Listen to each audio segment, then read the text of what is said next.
문제풀이. 대공수사권으로 누굴 싹 다 잡을까? 간첩, 정치인. 우선 이 내용을 제가 말씀드린 대로 제가 도표를 걸어가면서 이 내용을 파악을 좀 했습니다. 우선 이것부터 먼저 한번 생각을 해보시죠. 처음에 홍장원이 이 국정원 1차장이 그 당시 국정원 1차장이 홍장원이 갑자기 초반에 이 사태 초반에 국회 정보위로 갔습니다. 국회 정보위로 스스로 갔습니다. 스스로 가서 설명을 했고 국회 정보위 민주당 간사가 이 홍장원의 말을 전했습니다.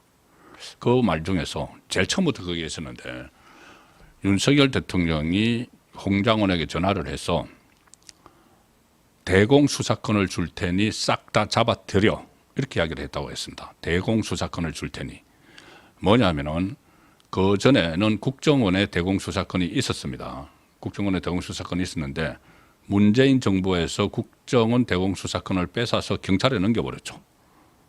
그러면은 국정원은 대공수사를 할 수가 없습니다. 그런데 윤석열 대통령이 대공수사권을 줄 테니 싹 다 잡아들여. 그리고 육군 방첩사령관을 지원을 해. 육군 방첩부대니까는 그 간첩을 잡을 그게 있죠. 자, 그러면은 싹 다 잡아들여를 누구를 잡아들이는 걸까요? 대공수사권을 줄 테니 잡아들여. 간첩 잡아들이라는 이야기죠. 간첩. 정치인이 아니죠. 어제 현재에서 이게 가장 큰 논란이 된 핵심이 됐는데, 자, 싹 다 잡아들여. 홍장원 1차장이 어제도 그런 이야기를 했습니다. 전 1차장이죠. 대공수사권을 줄 테니 이제 윤석열 대통령이 자기에게 전화가 왔다는 겁니다. 전화가 와서 대공수사권을 줄 테니 싹 다 잡아들이라고 했다고 기억한다. 그렇게 내가 말을 들었다. 싹 다 잡아들이라고 했다. 기억한다. 자, 그러면 누구를, 목적어가 누구냐? 그러니 홍장원이 이렇게 이야기합니다. 그래, 목적어가 없었다. 싹 다 잡아들여 했는데 목적어가 없었다. 누구를이 없었다. 그런데 대통령이 그렇게 이야기를 해서 내가 물어보지를 못했다.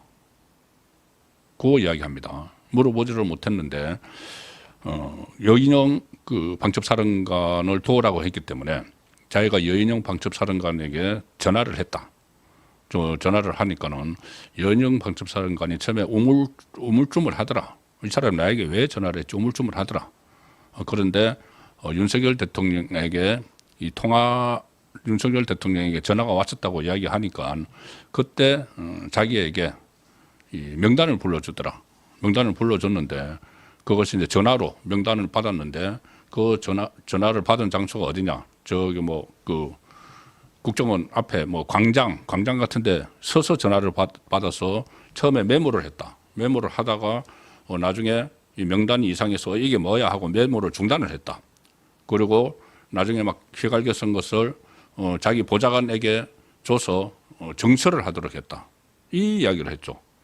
그런데 거기서 첫째는 광장에 서가지고 전화를 받으면서 주머니에 있던 수첩을 메모지 같은 것을 꺼내서 적었다. 이거 좀 말이 잘 안 되죠. 그 녹음 기능도 있습니다, 사실. 그 바로 녹음 기능 누르면 됩니다.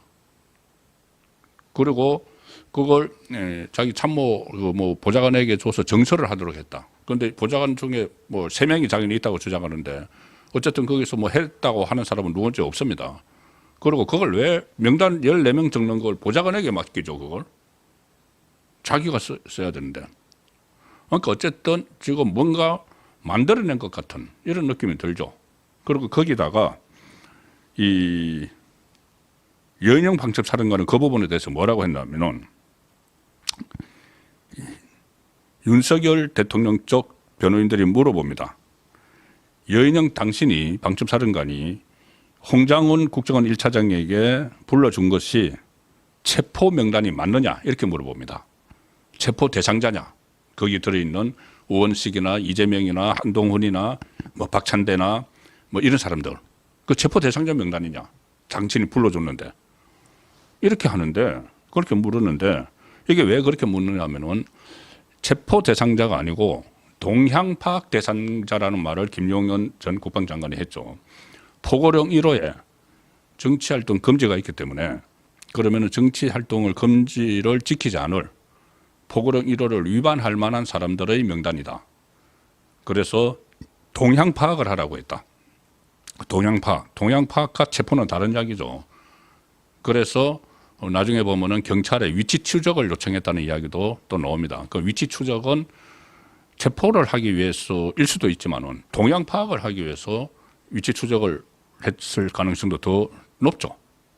그런데 자, 다시 돌아와서 윤석열 대통령 쪽 변호인이 이 홍장원 국정원 1차장에게 명단을 불러줬다는 여인영 방첩사령관에게 묻습니다. 그게 체포 명단이 맞느냐? 이렇게 이야기를 한 거는 여인영이 답을 안 합니다. 거기서. 답변 안 합니다. 답변 안 하면서 내가 이 말만 합니다. 내가 홍장원과 엘리베이터에서 통화한 것은 통화는 했는데 정확한 기억이 없다. 무슨 말을 했는지. 엘리베이터에서 그러니까는 이 홍장원은 광장에 제가 선체로 전화를 했다고 그러고 엘리베이터에서 이 여인영은 받았다. 근데 거기서 뭐 명단을 자기 엘리베이터에서 명단을 불러줬다. 그리고 홍장원은 광장에 선체로 받아서 적다가 나중에 안 적었다. 그리고 그것을 증서하라고 보좌관에게 줬다. 말이 좀 안 맞는 거죠. 그리고 이 여인영은 이렇게 이야기합니다. 거기에 대해서 체포 명단 맞느냐니까 적답을 안 하고 잘 기억이 안 난다. 정황상 기억이 안 나는데 정황상 좀 상식적으로 좀 이상했다. 이게 무슨 말이죠? 자기가 그 정확한 기억은 안 나는데 뭐 명단을 불러줬다는 것이 좀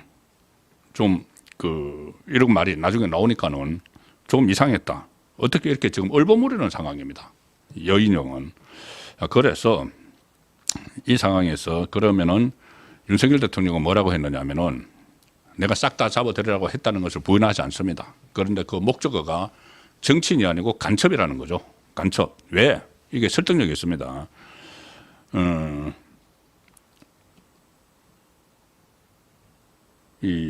그 전에 이 간첩이고, 그러니까는 국정원에 수사권이 없으니 수사권을 이제 경찰에 다 가져가 버렸죠. 그래서 방첩사령관의 도움을 받으라고 했다. 내가 대공수사권을 줄 테니 이건 대통령이 줄 수가 있는 게 아니죠. 국회에서 문재인 때 법으로 해가지고 경찰로 넘겨버렸으니까는. 그런데 대공수사권을 줄 테니라는 말은 대공수사를 할 수 있는 방첩사령관이 하고 있으니까 그것을 도우라고 했다. 그래서 이게 이 윤석열 대통령은 아주 중요한 문제를 제기를 합니다. 뭐냐면은 이 홍장원 메모, 소위 말하는 이 뭐 체포 대상이라는 이 메모가 12월 6일 날 박선원에게 넘어간다. 그때 이제 자기가 국회 그 정보위에 가가지고 뭐 이런 메모가 있다고 그 이야기를 했죠. 박선원에게 넘어갔는데 그때부터 탄핵이라는 그 주장 그리고 내란죄 이 프레임의 프로세스가 시작이 됐다. 그때부터 이것이 기폭제가 됐다는 이야기죠. 이 메모 한 장이. 그런데 메모가 과연 진실이 뭔지 불투명한 것이고 이게 일종의 완전히 조작되거나 아니면 왜곡되거나 날조됐을 가능성이 지금 있는 것입니다. 그리고 그것이 싹 다 잡아들으라 한 것이 간첩을 이야기하는 것이지 정치인이 아니다. 자, 그리고 이렇게 12월 6일 날 박선원에게 넘어가면서 탄핵 그리고 내란죄 프로세스가 시작이 됐다. 윤석열 대통령이 본인이 잘 아니까 그렇게 설명을 하는 것이죠. 헌재에서. 그리고 왜 그렇게 그러면은 홍장원이 그런 행동을 했느냐. 이것도 은근히 윤석열 대통령이 이야기를 합니다. 조태용 국정원장이 계엄 직후에 홍장원 해임을 요청을 했다. 그래서 사표를 결재를 했다. 왜 그때 해임을 요청을 했냐면은 홍장원이 그때 당시 내란 그 프레임을 막 걸고 있는 이재명에게 이번 상황에 대해서 이재명에게 설명을 해야 되지 않느냐 이런 말을 했다는 겁니다. 보고를 해야 되지 않느냐. 이제 그때부터 이재명에게 줄 서려고 한 것이죠. 홍장호는. 그래서 조태용 국정원장이 그것은 안 된다 해서 이 해임을 이 사표를 내도록 해야 되겠다. 이렇게 대통령에게 건의를 했고 대통령이 그 이야기를 듣고 아 그래 그러면은 사표 내라고 해 결재를 했다는 겁니다. 자 그러면 이제 이 본인이 이재명에게 줄 서려고 하다가 홍장호는 잘린 거죠.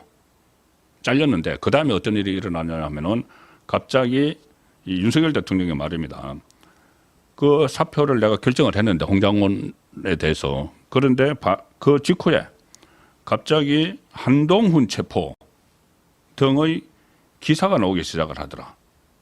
이게 무슨 이야기였냐 하면은 한동훈이 그때 처음에는 오락가락했죠. 뭐 대통령을 탄핵해야 된다 안 해야 된다 하다가 갑자기 확 돌아서 가지고 직무 정지시켜야 된다 이렇게 막 이야기를 했죠. 갑자기 돌아섰죠. 그게 뭐냐면은 그때 홍장훈이 한동훈 쪽과 접촉을 해가지고 체포자 명단에 당신이 들어있어 이런 이야기를 했다는 거죠. 자 그래서 이 홍장훈은 자기가 이제 잘리게 되니까 한동훈과 접촉을 해서 또 언론 플레이를 해서 갑자기 한동훈 그 체포 이런 기사들이 나오기 시작하더라. 공작이 있었다는 이야기입니다. 그리고 이렇게 이야기합니다. 그러면 왜 그 국정원장도 아니고 그 계엄 당일에 왜 국정원장도 아니고 해외 담당하는 1차장에게 전화를 했느냐. 오늘 이거를 가지고 그 좌파 패널들이나 아니면 홍장훈 본인도 이제 윤석열 대통령이 격려성 전화했다고 하니까는 무슨 계엄에 그렇게 바쁜데 격려성 전화를 했느냐 이렇게 또 비꼬는데 그게 아닙니다. 말을 자세히 들어보면 왜 전화를 했느냐. 홍장훈에게 이 계엄 윤석열 대통령의 설명입니다. 계엄 당일에 홍장훈에게 전화를 한 거는 계엄하고는 무관하다. 원래 이 계엄을 했으니까는 국정원장에게 전화를 해서 뭔가 지시할 것은 지시를 하고 해야 되죠. 그런데 윤석열 대통령이 보고를 하나 잘못 받았습니다. 뭐냐면은 조태용이 해외 출장 중이더라는 겁니다. 조태용이. 그런데 출국이 뭐 하루 전인가 뭐 그래서 조태용은 국내에 있는데 그걸 모르고 해외 출장 중이라는 보고를 받아서 일단 계엄을 했으면 국정원장에게도 뭔가 당부를 해야 되는 것이죠. 그런데 국정원장이 해외 출장 중이니까 그러면 1차장에게 전화를 한 겁니다. 전화를 해서 저 원장이 해외 출장 중이니까 이 좀 그 조직을 잘 좀 이렇게 챙겨라. 이렇게 이야기를 하고 전화가 연결된 김에 이 간첩 싹 다 좀 잡아들여라. 는 이야기를 했다는 겁니다. 이게 윤석열 대통령이 이야기한 반국가 세력 중에는 이 간첩들 들어가는 것이죠. 그리고 그때 당시에 뭐 간첩들, 민노총에도 간첩죄로 중형을 받고 민노총 간부도 간첩이 도처에 암약을 하고 있다는 이런 이야기들이 있는데 경찰로 수사권을 넘기고 나니까 제대로 잡지를 못하는 거죠. 그래서 이 방첩사령관을 지원을 해서 간첩 좀 싹 다 잡아들여라. 전화를 한 김에 그 이야기를 했다는 겁니다. 그리고 보통 그런 이야기는 그리고 수사권도 없는데 뭘 내가 그러니까 정치인들에 대한 수사권도 없는데 그 국정원이 뭘 거기서 내가 잡아들으라고 했겠느냐. 방첩사. 그럼 방첩사는 그 정치인 잡아들이는 데가 아니죠. 이렇게 그 문맥을 보면은 윤석열 대통령 쪽의 발언이 훨씬 더 설득력이 있는 겁니다. 그리고 방첩사를 도와서 이 간첩 수사를 좀 도와주라 이렇게 이야기하는 건 간첩 잡아들으라고 이야기하는 건 홍장원에게만 한 게 아니고 그 전에 조태용 원장이나 그 전에 이 국정원장 김규현이었던가요? 그 전에 국정원장 이야기도 다 했던 말이다. 국정원장들에게 항상 당부하는 말이다. 간첩 좀 싹 다 잡아들여라. 대공수사권이 이제 문재인이 경찰로 넘겨버렸으니까 방첩사와 협조를 해서 이 이야기를 했다는 겁니다. 자, 그러면 여러분들도 보시면 과연 어떤 것이 설득력이 있을까요? 다른 거 다 놔두고 대공수사권 줄 테니까 싹 다 잡아들여라. 자, 제가 여기 주제에 적었죠. 대공수사권 가지고 간첩 자체 정치인 잡는 거 아니지 않습니까? 자, 그래서 이 문제가 또 앞으로 현재 심리에서 중요한 변수 중에 하나가 지금 되고 있는 겁니다. 그러니까 크게 말해서 싹 다 잡아들여라. 또 하나는 의원들 끌어내라. 이 두 가지로 지금 막 몰아가고 있는데 싹 다 잡아들여라는 지금 들으신 것처럼 설득력이 윤 대통령 입장에 훨씬 설득력이 있습니다. 제가 객관적으로 보려고 막 노력을 하면서 이 조금 전에 말씀드린 이 도표 같은 것을 만들고 관련 자료들을 다 참고를 했는데 윤석열 대통령 쪽 말에 설득력이 있고 그 홍장훈의 어떻게 보면은 갑자기 박선원에게 넘겨주고 나서 이런 프레임이 시작이